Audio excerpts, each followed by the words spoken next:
لعيبه الزمالك عمرها ما هتعرف تطبقها.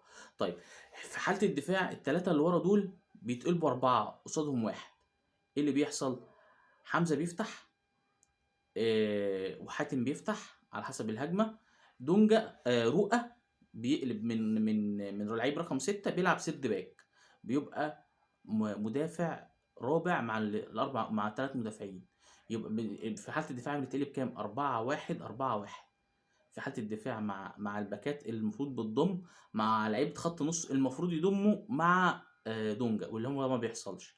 طيب يبقى انا مطلوب مني ان رؤى هيرجع يدافع، هيبقى سيرد باك مع حسام عبد المجيد، ودونجا هيلعب لقدام لوحده مع الاثنين اللي هيرجعوا معاه.